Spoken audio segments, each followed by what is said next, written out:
let's face it, if we had 21 murders in Westville, there would be not just the National Guard, but the Marines here. But it's because it's happening in your neighborhood. He hasn't done the job.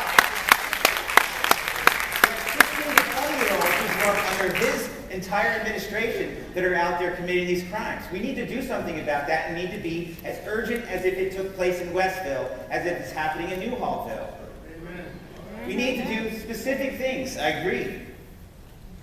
We have several different approaches, I think, that are needed. We have Dora Brown. She was quoted in the paper. She said, she's really proud of the nickname that she had, that the drug dealers gave her. She said, the bitch with the bat. She was really proud of that name because she wasn't going to take any crap from the people in the neighborhood. We need to make sure that it's not just the people in the neighborhood are taking care of the problems, but also the police department. The mayor's been through 6 police chiefs since he's been mayor.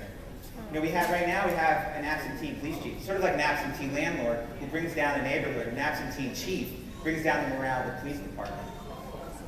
We laid off 16 police officers, and now we're trying to, that cost us $100,000 a piece to train. Now we've got to hire 62 vacancies.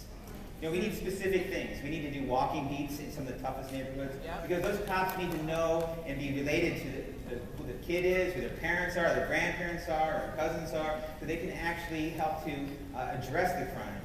We need to have we have recent partnerships with the ATF, the FBI, the DEA. But my question is why are those recent? Again, if this was in Westville, we'd have the Marines here. And I think that we should have the Marines here to address this problem. We need to have these partnerships not be just a sometime thing, but an all-time thing. We need to rely on everybody's ideas. Part of the reason that we haven't had the ATF and the DEA before is because the mayor doesn't want to listen to anybody else. It's always his way or the highway. And that's why there's been delays in getting this stuff done and getting the problem fixed. We also need to have a smarter deployment. We need to have cops on duty when and where crime is taking place.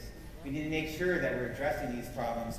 Another idea could be like an anti-gang injunction, which is a civil matter. You actually can make sure that people can't loiter on certain neighborhoods or wear certain colors or have curfews for that particular individual. If we know who these individuals are, we need to address them. And I think that would be another way to consider. Now, I know this may be controversial in some ways, but I think that if we know who the troublemakers are, let's focus on the troublemakers and deal with that problem. I think these are things that, again, we should have been doing a long time ago. Thank you. Thank you. Mr. Doran?